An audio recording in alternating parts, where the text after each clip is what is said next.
مصیبت پر قابو پائیے۔ کنکر adversity. Henry جے کیسر کا کہنا ہے، مسائل در حقیقت مواقع ہیں۔ ہر بندے کی زندگی میں برا وقت آتا ہے۔ کامیاب لوگ اس برے وقت سے نکلنا جانتے ہیں۔ کیا آپ ایسی صلاحیت پیدا کر سکتے ہیں جس کی بدولت آپ مصیبت سے نجات حاصل کر سکیں؟ ہاں، تم کر سکتے ہو۔ آپ پھر سے ابھرنے کی اپنی صلاحیت پر اعتماد قائم رکھیں۔ آپ میں کام کرنے کی جو عام طور پر صلاحیت ہے، اس سے زیادہ کرنے کی صلاحیت کو کم نہ سمجھیں۔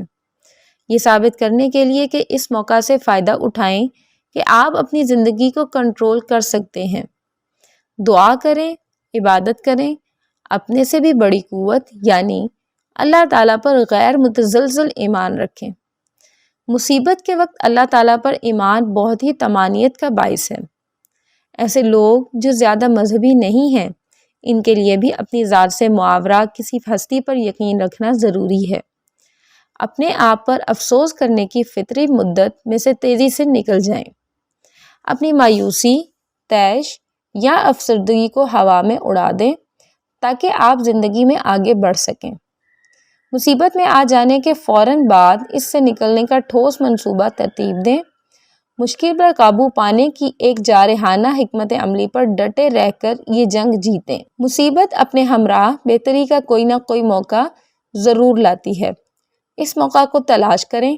موجودہ حالت میں کوئی بھی تبدیلی آپ کو اپنی زندگی بہتر کرنے کا موقع دیتی ہے۔ مثال کے طور پر، ایک ملازمت جانے کے بعد شاید آپ کو زیادہ پیسے والی ملازمت مل جائے، ایسی ملازمت جس کے بارے میں آپ برسر روزگار ہونے کے باعث کبھی سوچتے بھی نہیں۔ مصیبت سے نمٹنے اور اس کو پس پشت ڈالنے کے لیے اپنے دوستوں اور خاندان کے افراد کو تجاویز دینے اور مدد کرنے دیں۔ ثابت قدم رہیں، لڑیں، جیتیں اور جدوجہد کو ترک کر دینے کا مت سوچیے۔ اپنی ذات اور آپ کی زندگی میں جو لوگ شامل ہیں، ان کے حوالے سے آپ پر جو ذمہ داریاں عائد ہیں، انہیں پورا کریں۔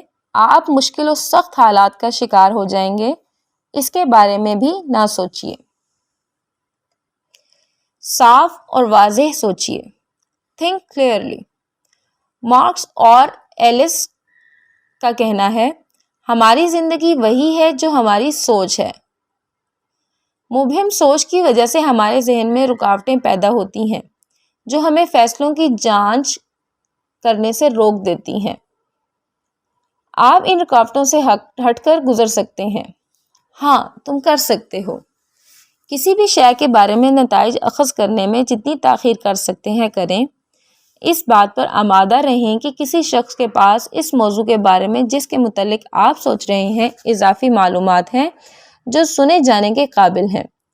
جو کچھ آپ پہلے سے جانتے ہیں، اگر ان سے اختلاف کرنے والی آراء یا خیالات پیش کیے جائیں تو فوراً ہی نہ رد کریں۔ پیغام رساں سے ملنے والی معلومات کو الگ کر دیں۔ معلومات دینے والے کے بارے میں آپ کے جو بھی جذبات ہیں، ان جذبات کے تناظر میں معلومات کو نہ جانچیں۔ جن واقعات کا آپ مشاہدہ کرتے ہیں یا جو اعداد و شمار آپ اکٹھا کرتے ہیں، ان کے نتائج کے بارے میں دوسرے لوگوں کے رویہ کے بارے میں فوراً ہی رائے قائم نہ کریں۔ اگر ایسا واقعہ، اعداد و شمار یا شخص کے بارے میں آپ مکمل معلومات نہیں رکھتے تو جو بھی آپ نے نتیجہ اخذ کیا ہے یا جو بھی آپ اس سے مراد لیتے ہیں وہ شاذ ہی درست ہوتی ہے۔ ایسے نعروں، پروپیگنڈے اور رمزی الفاظ کو رد کر دیں جن کا مقصد آپ کی سوچ کو ناقص یا محدود کرنا ہے۔ مثال کے طور پر، جس چیز کے بارے میں مشتہر کیا جا رہا ہے کہ وہ مفت ملے گی، اس کا کتنا حصہ بلا قیمت ہے۔ اہم فیصلے کرنے میں تاخیر کریں کیونکہ وقت کے ساتھ ساتھ آپ کی سوچ واضح ہوتی جائے گی۔ لکیر کے فقیر نہ بنیں۔ تمام سانپ زہریلے نہیں ہوتے، نہ ہی تمام کیمیکل کمپنیاں ماحول کو آلودہ کرتی ہیں، اور نہ ہی تمام وکیل صرف پیسہ کمانے ہی اس پیشے میں آئے ہیں۔ یہ فرض نہ کریں کہ کسی موقع پر جو بھی اضافی معلومات یا پہلی معلومات آپ کو ملی ہیں وہ درست ہیں۔ اس حوالے سے مطالعہ کرنا، لوگوں کی باتیں سننے اور ان سے دریافت کرنے کا عمل جاری رکھیں۔ گھمنڈ کو روکیں. پریونٹ کاکینس. ولیم شیکسپیئر کا کہنا ہے جو کچھ آپ کے پاس دکھائی دے رہا ہے اس سے زیادہ آپ کے پاس ہونا چاہیے. جو کچھ جانتے ہیں اس سے کم بولیں. خود اعتمادی با اختیار بنانے والا یقین ہے. یہ خطرات مول لینے کے لیے ہماری حوصلہ افزائی کرتا ہے. یہ ہمیں فیصلہ کن انداز میں عمل کرنے کے قابل بناتا ہے. یہ ہمیں اپنی صلاحیتوں کے بھرپور استعمال کی ترغیب دیتا ہے.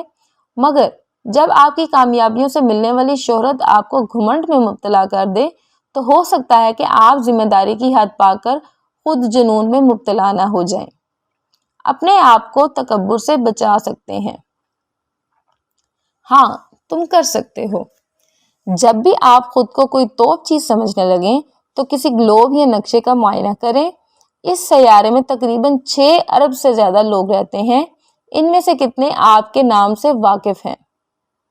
آپ اپنی خود اعتمادی کو چھپانے کے لیے گھمنڈ کا سہارا لیتے ہیں. خود سے سوال کریں کہ اپنی انا بڑھا کر آپ کن عدم تحفظات کی تلافی کرنا چاہ رہے ہیں. یہ پہچانیے کہ آپ کی صلاحیتیں ایک نعمت ہے. اپنی زبان کو ان بیانات اور الفاظ سے پاک رکھیں جن سے خود مختار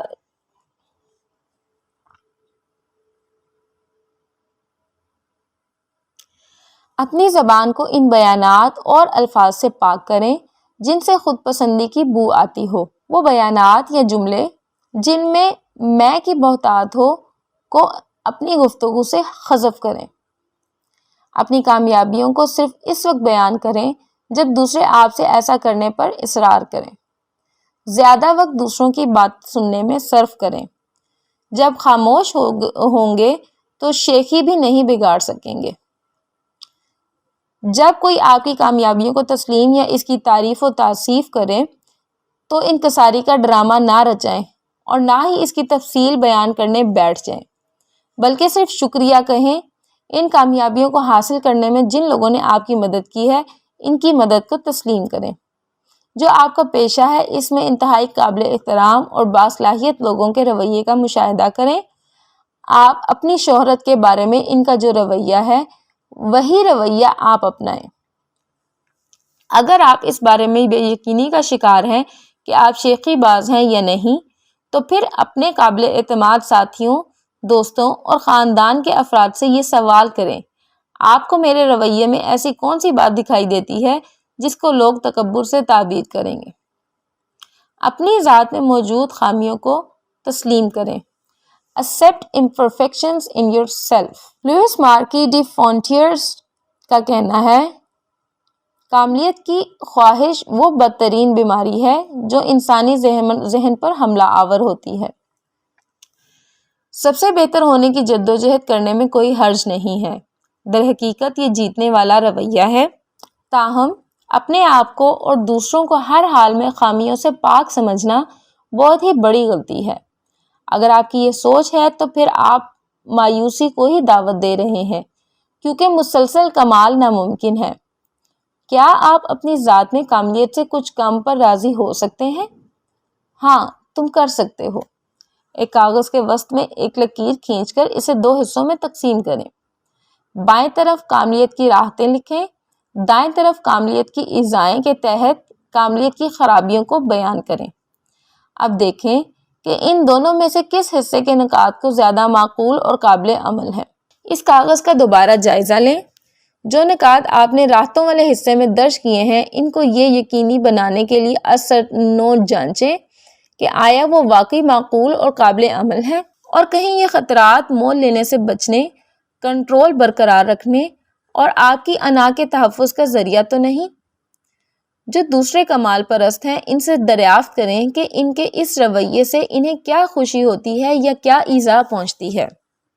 جو لوگ آپ کے قریب ہیں ان سے دریافت کریں کہ آپ کے کمال پرستی کے رویے کے ان پر آپ دونوں کے تعلقات اور خود آپ کی اپنی ذات پر کیا اثرات مرتب ہو رہے ہیں.